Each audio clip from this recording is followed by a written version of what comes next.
Hi there. Welcome to The Preventable, the podcast giving you a seat at the table with conversations about the intersection of alcohol, drugs, and mental health in everyday lives. Take a seat and join us. Welcome to The Preventable. As always, these are sponsored by our amazing friends at Hubbard Radio who give us this studio time and provide a lot of the backbone support, and we couldn't do it without them. With me today is an old friend. Yes. New role, old friend. Very excited about this. Welcome to the podcast, Dr. Knost, Superintendent of Schools for the Excel Center in Missouri. Did I say that right? You did. Excel Centers. Excel Centers in Missouri. So there's a lot of people probably wondering, like, what the heck is that? And we're going to dive into that. But before we dive into where you're at now, I want to do a little bit of a rewind because you started as a high school teacher, right? Actually, that's true. Started as a middle school, high school teacher. Oh, okay. I was a music teacher. Really? But as I navigated the years in education, I ended up being a teacher in elementary schools, middle schools, and high schools. So taught all levels. As a music teacher, always a music teacher. I had no idea. Yeah. Do you play? I do. What do you play? I'm actually a professional musician. I am Shut up. Predominantly a drummer. I have a music degree. I had no idea. I do. You can catch me around town many weekends. Get out. Do you have a band that you're currently in? I do. I'm in a band called 5 Star Roscoe. I'm writing this down. We're actually opening a show at the pageant in December. For who? The Midwest has it's a St. Louis-based Fleetwood Mac cover band called Big Love. So they've got a pageant show, and we actually share one of the musicians. Huh. And so the agent caught us and asked us to come along for an opening act. I had no idea. You learn something new every day. And that's why you're a big Beatles fan. Oh, yeah. Yeah. Well, I mean, one of the reasons. Being a big Beatles fan is why I'm a musician and have been all my life, and why I went into teaching music. I always say there's a number of things this goes back to, but if you take the Beatles out of the picture, there's no Superintendent Knost, because that's kind of that and a number of other factors, my parents. And sure. I have all kinds of stories with that. But without music, that's what got me into education, and people that inspired me I had one music teacher, Charlie Crowther, I have to throw his name out there, who was just the epitome of an advocate for children, especially music. And because of him, I went into music and ended up being an educator. I actually don't even have a teaching degree. People find that hard to believe. They're like, how in the world does that work? I went to Webster University for my undergrad. I got a liberal arts degree. Same. And I could have tripled majored. I didn't. I just did the music stuff, but I took education courses along the way. Graduated with a music degree, and it turned out all I had to do was student teach to get, then it was a lifetime certification. I student taught, and now I'm a lifetime educator. I mean, I taught middle school, and I don't have a teaching degree either. Yeah. And it's not to say there's anything wrong with a teaching degree, but I also, especially if you're talking about a private school or something like that, there's a lot of paths to education that don't even require, and we're going to get in more to that about kind of some non-traditional routes, right, to education.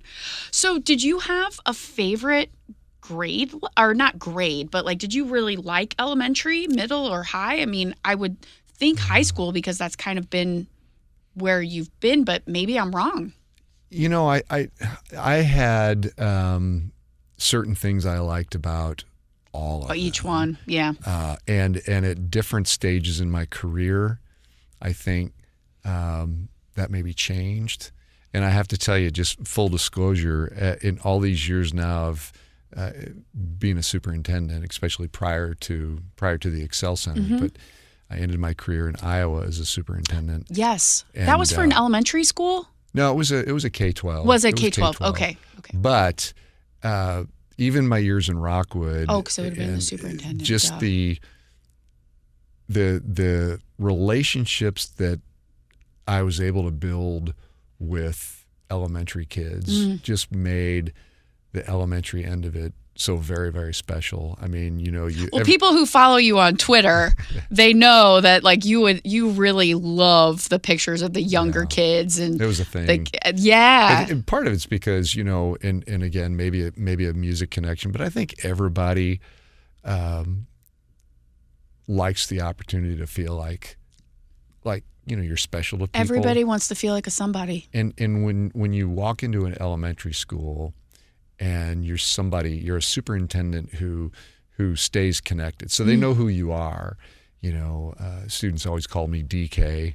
That goes back to Brad's era. Yes. And a nickname Brad students, Marquardt. Shout out, Brad. Be rad. But you walk into a building and you hear, hey, DK, and come in our classroom. And I'm invited in to read to the kids. And that just that was my lifeblood on any given day. That's where I would find myself to get out of a rut of just the heaviness of the job. Yes, right. Unfortunately, sometimes bad things happen to students. Yeah. And that's medicine for it. So I really gravitated toward just really enjoying the little kiddos. It would be an opportunity to center. Like I feel that today, as a matter of fact, we're a little short-staffed, and so I went into a 5th grade classroom, and I've been every day this week so far, and it's just such a mood changer, right? Yeah. And for you to be a superintendent, and I'm not just blowing smoke, anybody who I think has worked for you or with you would say this, that you are a superintendent that does not stay in their office. You're a superintendent who understands that you have a school board and that you have the parents and whatever, but you are there with and amongst the kids and the teachers, because that's the front lines of who are serving the kids. Right.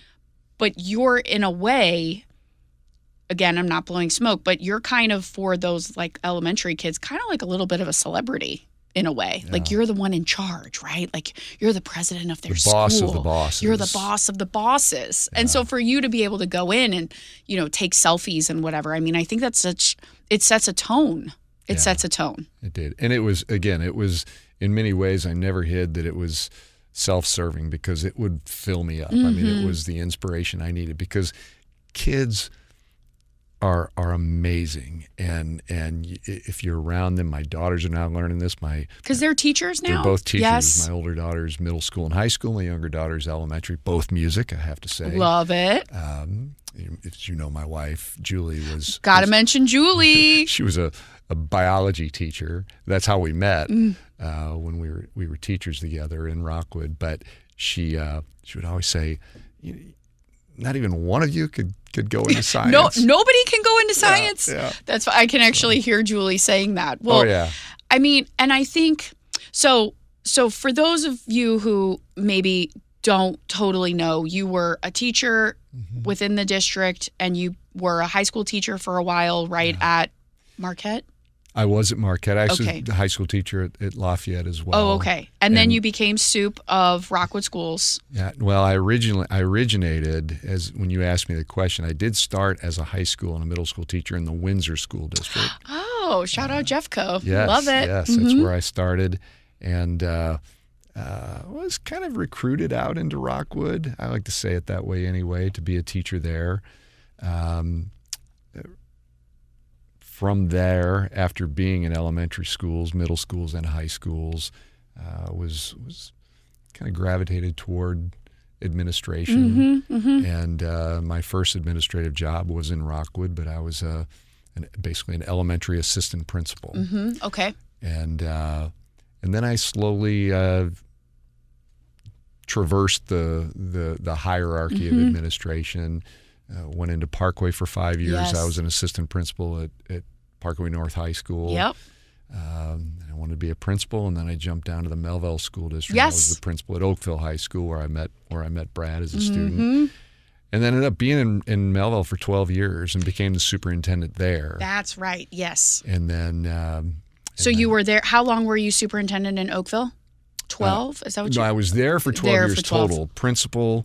Deputy superintendent and superintendent, total of 12 years, 3 years as superintendent, and then had the opportunity was actually asked to consider coming back to Rockwood, which was a pretty high honor, and it was a good fit. It was a good fit for many reasons. Had a great run at Melville. I actually thought that I would retire in Melville. I was really enjoying my time. Yeah, it's 12 a great years. district. It's been a long time, and but the ability, it kind of felt like a coming home of sorts to go back to Rockwood, and had a really good 5 years. We made a lot of progress, got a lot of things done. A lot of things. And I would probably still be there if I hadn't have gone chasing after the Commissioner of Education position for the state of Missouri. I had some pretty good support for that. You should have gotten that. Well, I would have loved it. I would have loved it. Yeah, I didn't. I had no hard feelings. But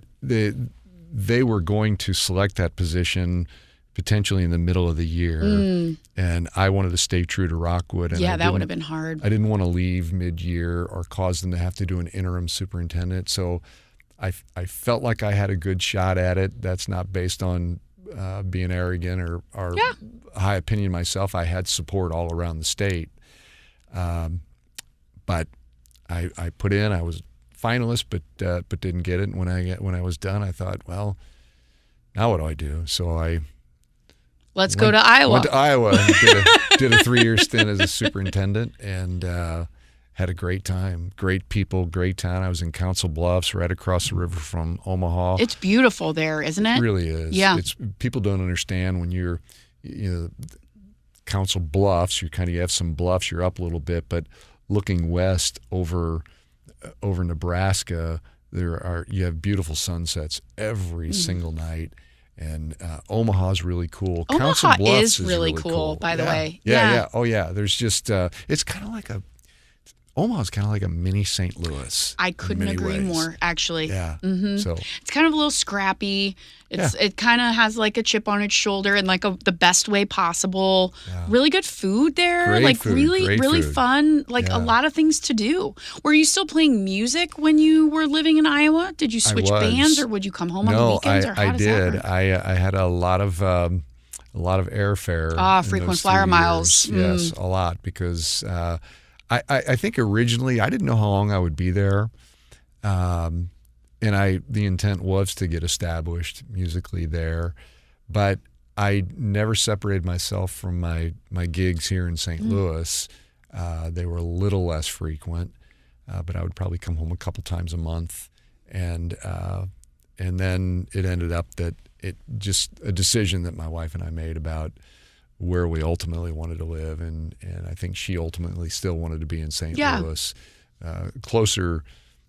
Clearly, one of our daughters, our other daughter, is on the west side of the state, so she was kind of right in the middle of where we were. So I didn't lose any ground by coming home. Yeah, but so it worked out well. Came back and just kept my music going, and then found this opportunity with MERS Goodwill, which I cannot wait to talk about, because I am learning so much about it just through you and even through Brad and even through things I've read. And before we go there, though, I do want to just, again, I feel like I'm, in the DK fan club here, but we created an award. So every year we give a spring awards luncheon. Yeah. We have a spring awards luncheon. This in April of 24 is going to be our 50th anniversary of having this awards thing. And we created an award called a Champion Award, specifically that we wanted to give to a person in education who is a champion for prevention. And what that means, right? Kindergarten all the way through 12th grade, making time in the schedule, understanding why it's important, valuing the community coalitions. And we thought for that award, we created it because of you. And I'm not saying that because I'm trying to get on your good side, but we created it because of you, specifically because at the time you were in Rockwood had always been a very strong partner. Again, K through 12. When you were in Melville has been a really strong partner for us over the years. You prioritized prevention. You and Julie together make a pretty dynamic prevention team with her and her community coalition work. But then also, you really helped us when we were trying to create some pretty impactful Super Bowl commercials. And you were really helpful with us when it was securing a location and talking to parents at Lafayette High School and saying, like, here's why we're doing this. And isn't it a privilege that we can do this at our school? And here's why. And we could have said that, but you saying it, you sold it to those parents and you sold it to people who truly needed to understand why your district was being featured in a commercial about heroin. Right. And no, that didn't mean you had a heroin problem, although everybody has a heroin problem. Nobody's right? immune, yeah. But you were a champion. And so we've been honored to give several folks like Dr. Patel and, lots of really amazing people the award since then. But it was created because of you. That is, I can't tell you how much that means to me to hear that. But it was an honor to get it.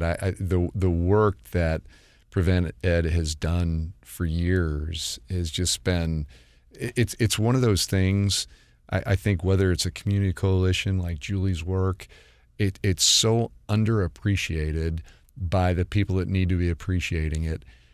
It's taken for granted by superintendents. It's taken for granted by a lot of people doing hard work that just are willing, and I get it. This is not I understand. I'm not trying to criticize, but they know that the work that you all do is vital.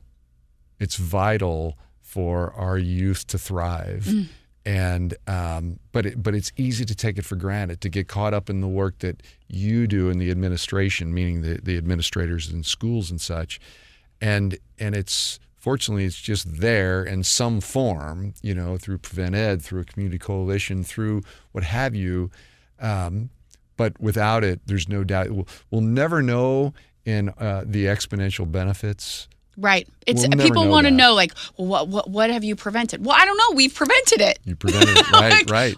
We've prevented it. Yeah. Our best work happens when nothing happens. Right. Our best work happens when you're not having to deal with as many discipline incidents that you had, or when you don't have as many, out of school suspensions, or, there's not as many fights, or, whatever. I mean, that's when our best work happens. Yeah. And I do feel like you appreciate that, and you have helped other districts come along. So thank you for that. You're very welcome. Honored, thank you. Honored.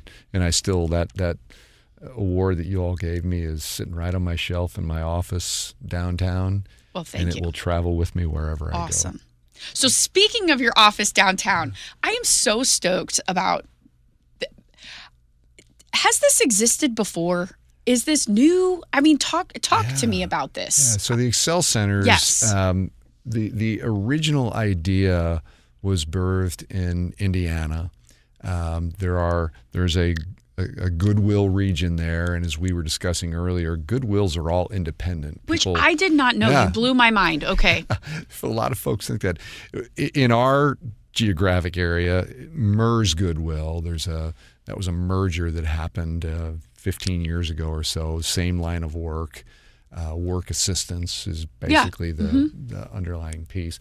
People think of Goodwill and they think of retail stores. Yeah, they think of the store thrifting. You drop off your stuff at, or you get a good Halloween costume at. But it's so much more. It is. I mean, that's a vital piece that funds all of the good work they do, everything from sheltered workshops to, just the work assistance programs. And the Excel Centers fit into that picture because they are adult high schools. In the state of Missouri, we have roughly 500,000 people, according to census data, 25 and older, who do not have a high school diploma. Say that again. 500,000, according to census data, 25 and older, who do not have a high school diploma. Right. 500,000. And is that higher or lower than other states based on population? That's a great question. I had a figure in my head, and I've lost it because I only deal with Missouri in this role, but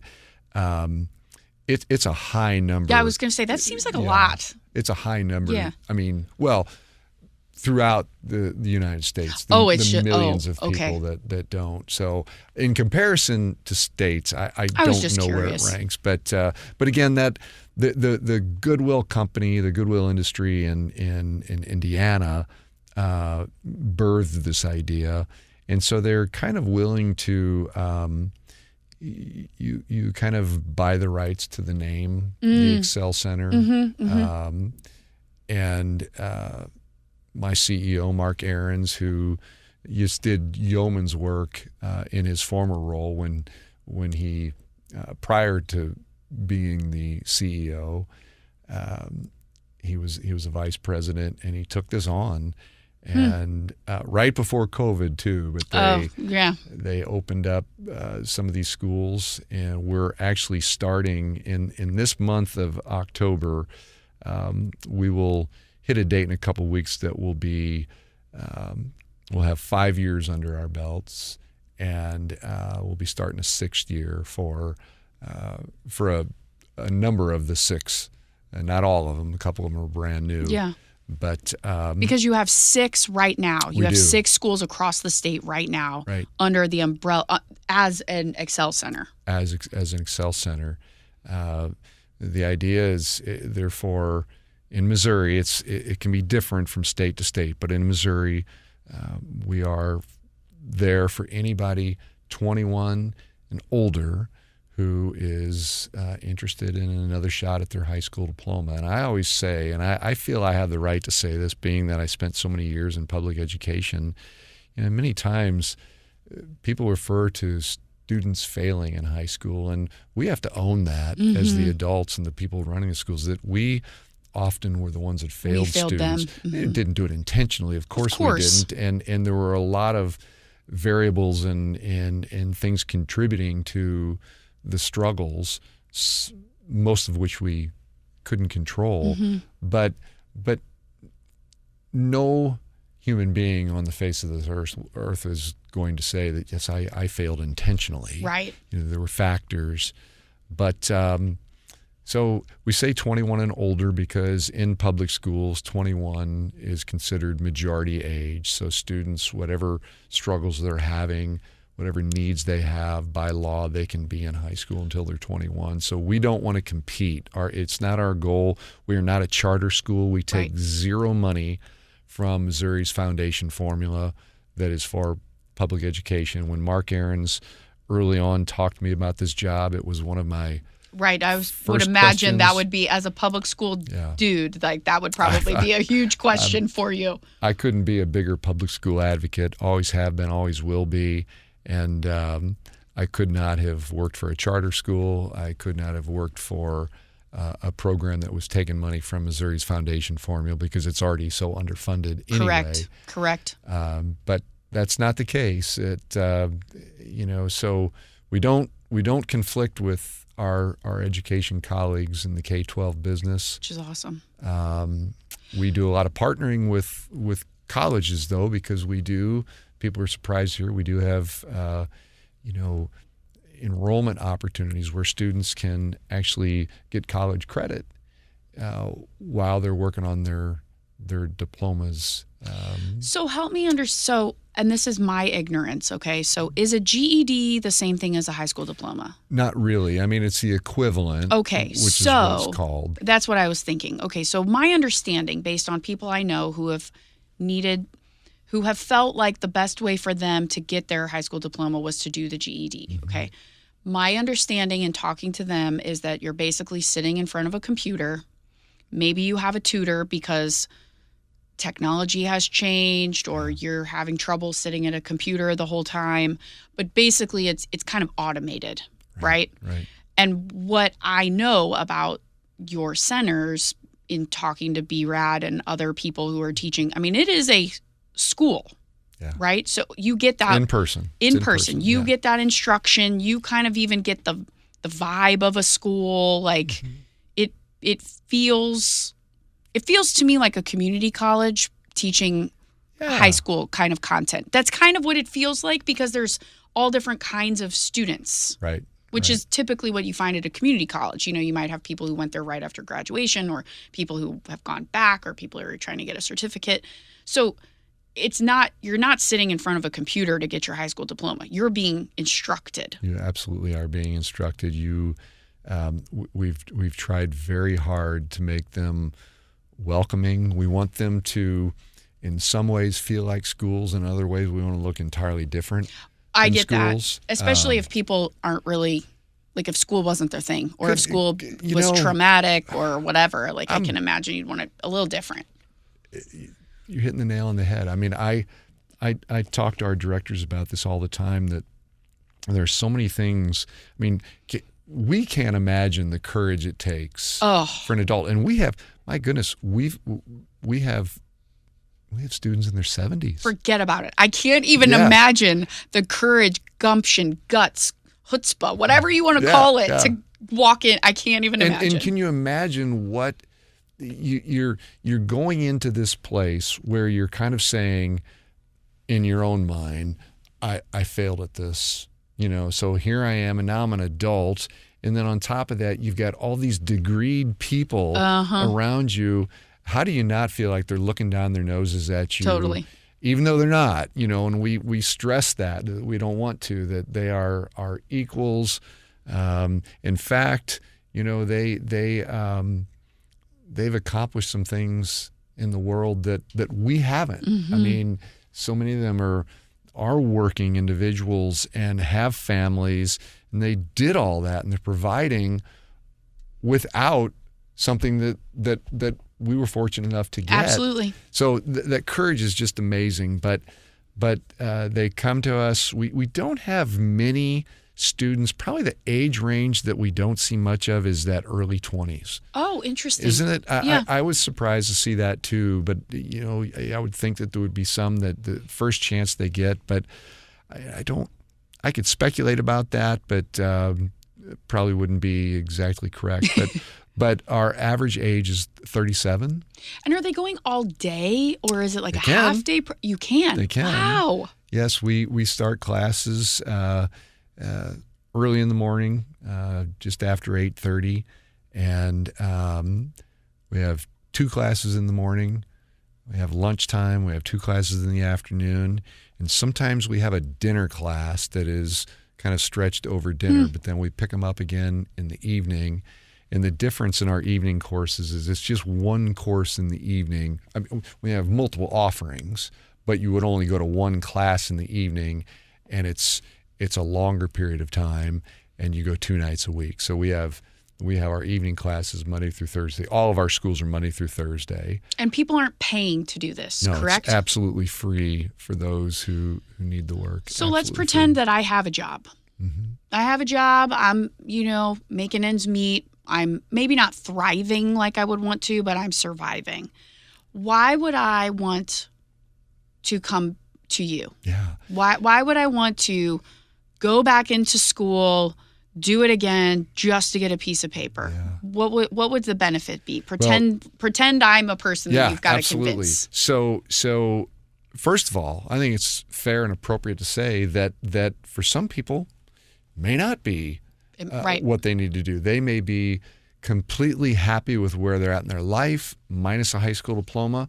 They may be, there's a lot of very intelligent people that don't graduate from high school, and they may be knocking it out of the park, providing for their family, love their job.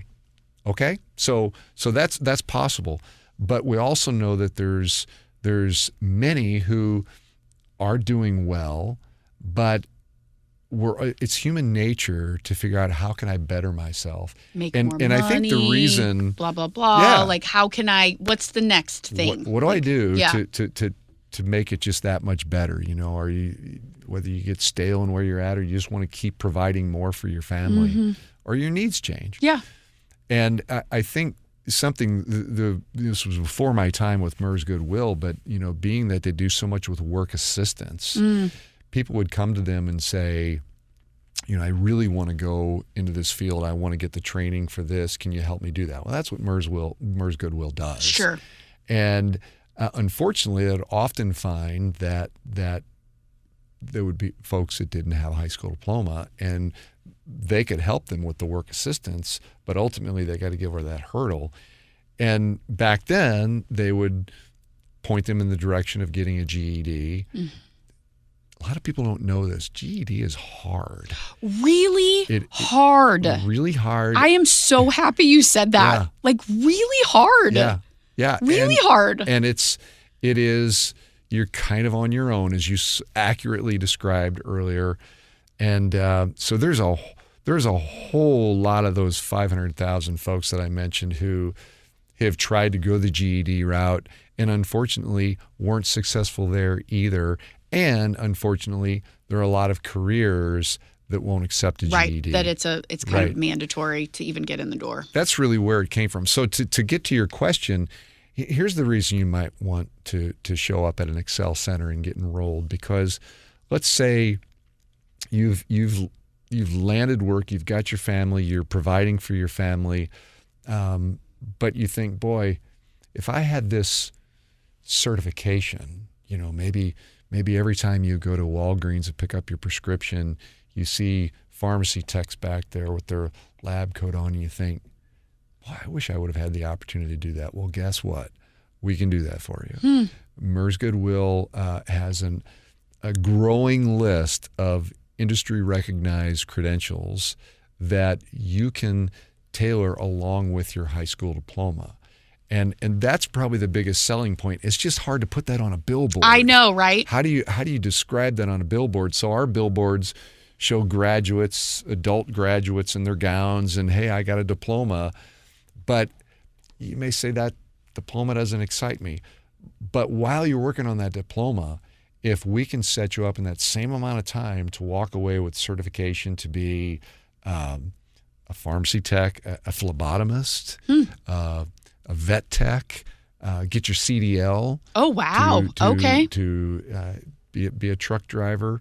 You can go on and on. Any industry recognized credential, and that's part of it. We pay for it. You don't pay for it. Mm-hmm.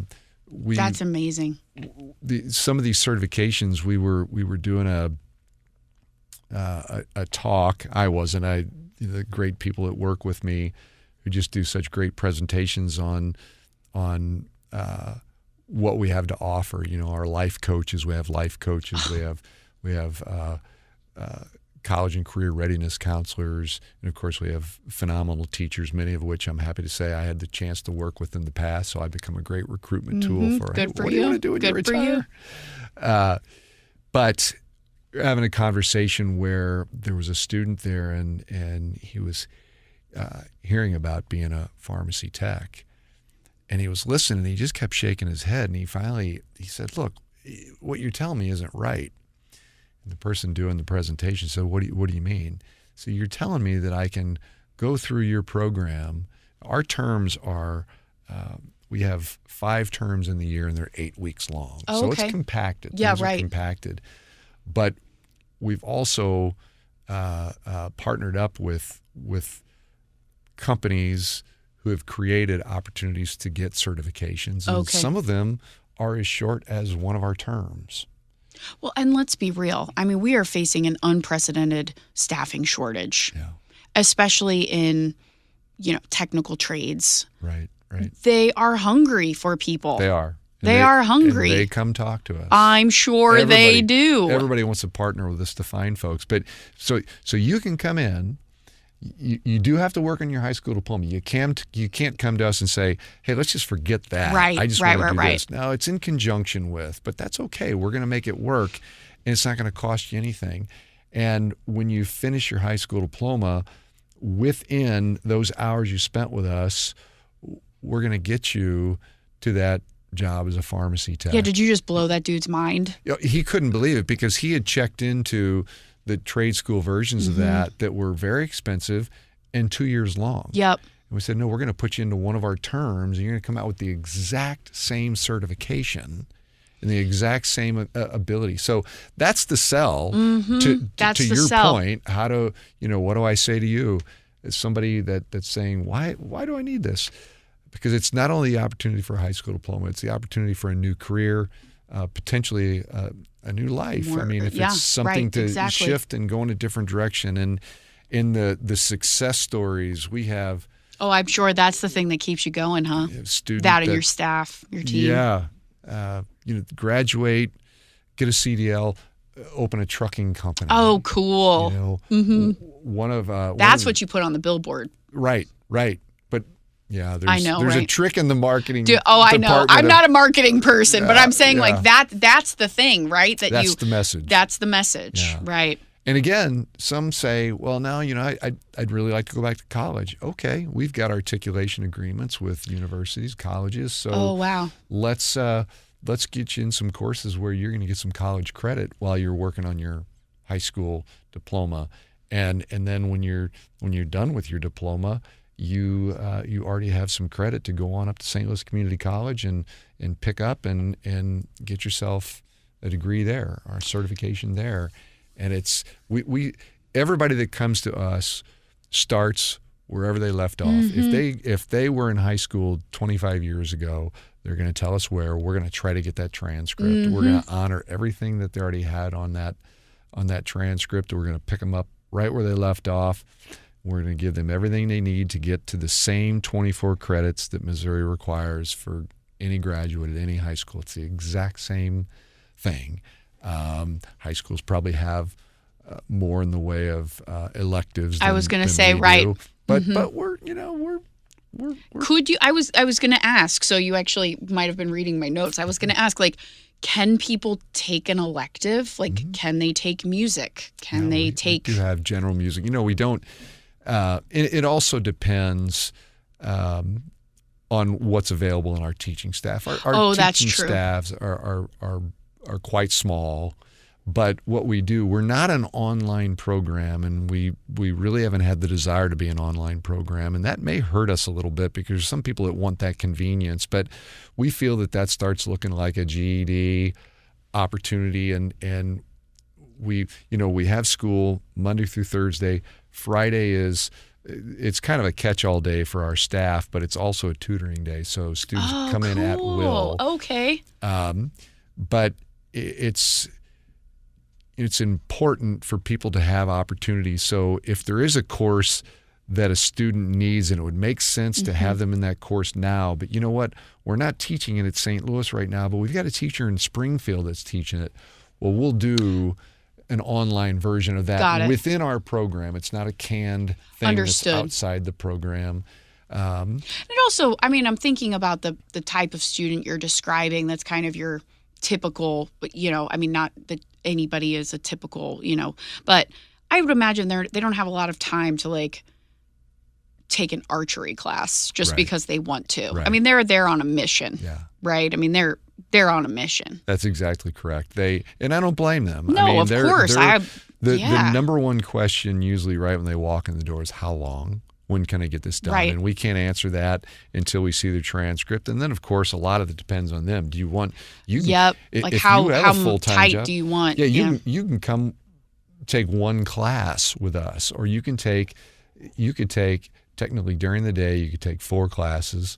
If we're in a term where we're off in a dinner class, you could take a dinner class, and then you could stay around and take an evening class. And like, how fast do you want to get this done? How fast do you want to get it done? And I have to tell you, true confession, I used to be a real education snob. Like, I'm not even kidding. I took a very traditional path in school. I had the privilege of attending private schools. I went to a 4-year college, and I was a jerk when it came to people who, maybe didn't have a high school diploma, or if I was considering dating somebody that was in technical school, I was always kind of like, I would pause. And maybe I wouldn't even say it like I wouldn't articulate it, but in my head, I would always be like, And the older I get, the more value I place in, I think, skills. Sure. Not to say that education as a system, as a concept is not important, right? And I love reading for the sake of reading and all of that. But like, we've become so attached in our society to a very, traditional path. And we know that doesn't work for everybody. because life gets in the way, right? And maybe some people, it's just like not their thing. Like they can't sit. Okay. They can't sit in a classroom, for 8 hours a day and just look at somebody and hear lecturing. And that is okay. That is okay. It absolutely is. But I've really evolved, and I feel like such a weirdo even like articulating it, because I used to be a real jerk in my brain. A real jerk. In many ways, though, that's what I won't get into a legislative conversation, although I know you and I can share. Yes. Oh, yeah. We could. Maybe that's trips to the Jeff next City episode. And whatnot. But there are many reasons, I think, not to give you an excuse, but many reasons that people have their own views about education and training and such. And some of that's a product of, people trying to do good things. The No Child Left Behind era did a lot of harm because of this idea that every child should go to college. And that was this seed planted in the minds of a lot of people. And the folks behind it were trying to orchestrate something good. Yeah, they had very good intentions, for sure. But it wasn't reality. And, no human being, no two human beings on this earth are the same. No two children are the same. And therein is the magic in education in schools, and what has always been the part that captures me, that it's taking every single one of those individuals, regardless of who their parents are, regardless of the color of their skin, regardless of the type of body the zip code they live in, all of the zip codes. No matter what if they eat breakfast, they don't eat breakfast. If they're doubled up in a home with 2 or 3 families, when school starts, the educators are there at the door welcoming them, and we're going to meet them where they're at and do the best that we can. We're not perfect at it. We never have been. We never will be. But the concept is just as beautiful as anything in my mind. And people often say, 35-year education veteran, what would you change? And I'd say not a thing in regards to what I could control, because it's so rewarding. I mean, we are now truly a family of educators, and neither Julie or I came from a family of educators. We were the first that we know of, I think, anyway. But now both of our daughters are educators, and it's cliche to some people, and they're like, yeah, the whole idea, it's the most noble career. But people that think that's cliche really don't understand the true, just the beauty of this work that you give,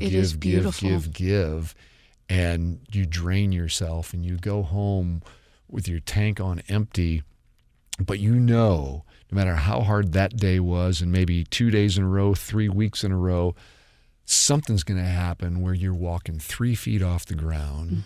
It's those light bulb moments that keep you going, right? They do. And it's transformative. You are transforming kids, and I know that the teaching profession has really just been decimated and burned to they're crispy. They're crispy. And I think what you do is inspire educators and show them that you are there, that you have their backs, and that you still, after all these years, still believe in the power of education, whatever that looks like, right? At whatever level. Yeah, absolutely. This new role for you seems like the culmination of your career. Like, it seems like everything that you've done up to this point has led you here. It seems like that. Does it seem like that to you? In many ways. I mean, it's a very different role. Oh, I can imagine. I'm very different in the fact that I never worked in corporate America. I never worked really in nonprofit. I mean, technically, I guess. Isn't it fun? Isn't it fun, Eric? It's Sorry, just, Dr. And Knost. of course, when you're Eric, please. It's all the years of being a superintendent where and again, it's not I don't mean this in any kind of a power trip kind of a statement, but you're the CEO. And you're hopefully working collaboratively. Correct, I've always tried to make people feel on the same level as me, no matter what your role is in a school. And I never wanted to be, if there was a pyramid, I wanted to be if I'm at the top of that pyramid, I want that pyramid to be upside down and I'm holding it, right, versus being the I understand. person on the top. But it's an adjustment for me to be in a system that is, I'm running a school system. Well, I've been doing that a big chunk of my life, but I'm running a school system that is inside of a large corporation. Mm-hmm. You think, well, technically, if we went number to number, it's not as big as the Rockwood School District, but the Rockwood School District is all about education, and that's it. And when you're the superintendent, it all things kind of are supported by you. Yeah. I've always said this, and it's the biggest thing that a lot of times leaders in education get wrong. You are a support mechanism. That is your role. You're the epitome of a support mechanism for all the people rolling up their sleeves, doing the hard work on the front lines. So coming into a system where, I have a lot of great people that I work with, but in my older roles, the CFO was there for the sole purpose of helping me create a great budget and maintain a great budget for the schools. Well, the CFO has a role beyond just the schools, in the work that I do. So it's how you traverse getting from point A to point B is different than what I've been programmed to do for many, many different. years. It's a stretch. It's growth. You're building something. It's been a challenge for me. Yeah. But it's very meaningful work. I won't take anything away from the work and the importance of the work and how honored I am to have the opportunity to do it. It did seem like a good fit for maybe a transition, because I could have retired when I left Rockwood, and I don't think so. Do a 3-year stint in Iowa, could have retired. No, I don't think yet. so. So it's kind of it's different. I'm not going to football games on Friday nights, right? Which sometimes I'm like, well, that's nice. Exactly. And being a musician and playing gigs, things would get in the way. So I don't have that in the way anymore. Sometimes I miss that, though. Same as the little kids. You walk into, Lafayette High School and walk over to where the kids are, and you start hearing them root for you. And you're like, man, it just fills you up and makes you feel great. So I miss that, but I do have we were talking about the little kids earlier, and a really important component of the Excel Centers to share is that we have built-in drop-in daycares. Stop it. In every one of our centers. So if that's a game changer. It really is. It's a game changer. And I give all the credit to those who designed it, way before me, to think about that. And the idea is to take away as many barriers. So we try to help with transportation when needed. We give out a lot of gas cards, and it's really kind of twofold, because attendance is key in a program like ours. So we'll make gas cards incentives, but the truth is, if we know you're in need and you come to us and tell us, we're going to help you with your transportation. And daycare is a big one. It's totally free. That's amazing. You got 2 kids, 3 kids, 5 kids, 6 kids, and if that's the reason you can't go to school, bring them with you, and we'll put them in the daycare. If people want to find out more information, maybe they want to enroll, they want to talk to somebody, they have a relative that they think like, wow, this could be an amazing program for them. Where do they go? The easiest way, because people forget numbers that you rattle off, and they forget emails. Anybody with access to a computer, their ability to Google MERS Goodwill, Excel Centers. Okay. I say MERS because there are other Goodwills in other states that have Excel Centers, so you want to make sure you're in Missouri. You're in Missouri, yeah. You can look up the phone number and call MERS Goodwill. We'll get you to the right people. Go on the website. There's actually a link on the website. If you get to the page for the Excel Centers, that link, it can actually get you right to an enrollment. So all you have to do is reach out, and we can find the way to connect you. We'll make it work for you. And there truly is something in the program for anyone and everyone who, for whatever reason, again, there's no judgment for whatever reason that you don't have a high school diploma. I often tell people that I came from a family with 3 people that never achieved their high school diploma. Yep. 2 of those were my parents. One was my oldest brother, and he unfortunately we lost him when he was 17. So my dad, before he passed, I felt he earned a high school diploma. My dad was the smartest man to me. Just, engineer-like mind. I admired him so much. He was an over-the-road truck driver, and I still want to be a truck driver when I grow up. I tell people that. I've said that in keynote speeches before. I still want to be a truck driver when I grow up because my dad was one, and he was an awesome one. But he would have been this would have been a perfect program I was going to for say, him, he probably would have been all over this. But he would have, in his younger years, he was in the Kirkwood School District. And at the time, Tom Williams was the superintendent. He was a good friend of mine. And I also did a lot of business with Jostens. Yep. They created our diplomas. And I called my rep at Jostens and I said, can you print me up an honorary diploma, honorary high school diploma? And he said, yeah, I can do that, no problem. I called Tom Williams in Kirkwood and I explained to him who my dad was and how he had, in his younger years, he was an old man, but in his younger years he was in Kirkwood and he never got his high school diploma. And Tom said, Eric, what are you getting at? And I said, I'm getting this honorary diploma from Jostens and I want to give it to my dad. And I said, you're the superintendent. I'd like you to sign it. And he said, bring it to me. And just to be able to give that to my dad. And as I told him, I said, that says honorary, but that's the legit thing. And this is what I try to tell people that come to us.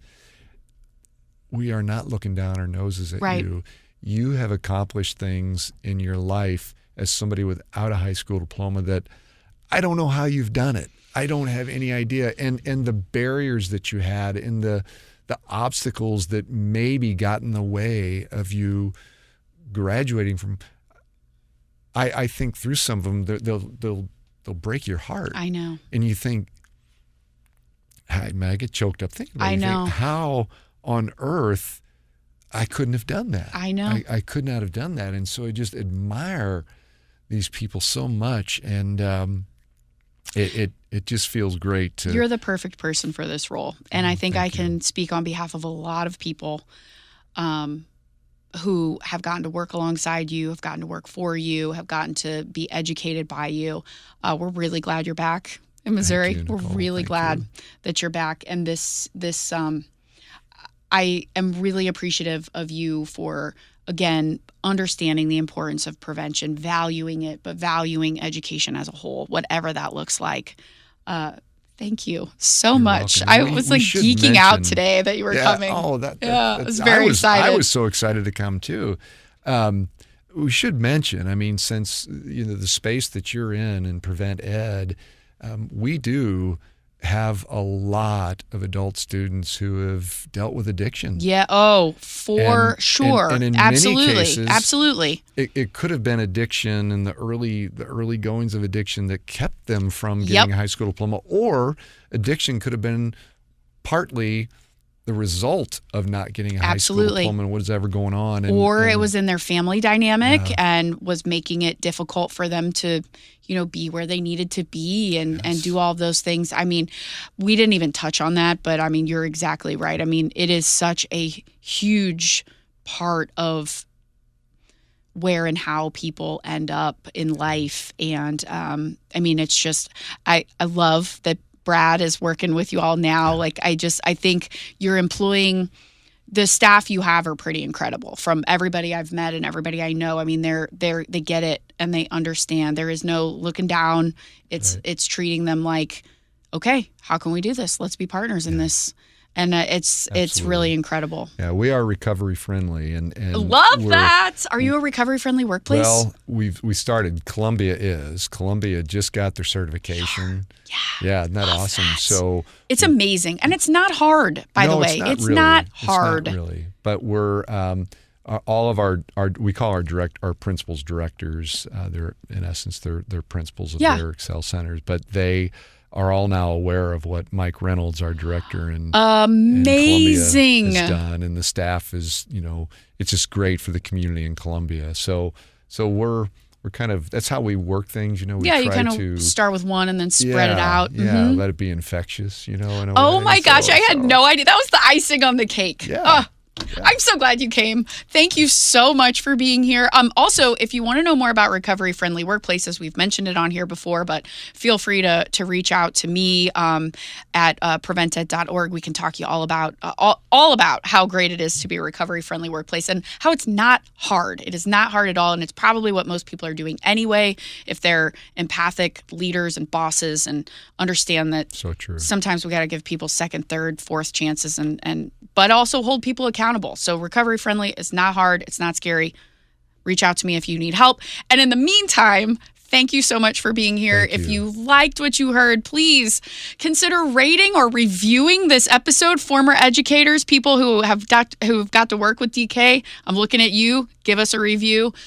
Please consider rating, reviewing, and subscribing to The Preventable. Thank you. Awesome. Thank you, Nicole. Thanks for joining us at The Preventable, brought to you ad-free by Prevent+Ed. Prevent+Ed works to reduce or prevent the harms of alcohol and other drug use through education, intervention, and advocacy. Please visit their website at PreventEd.org.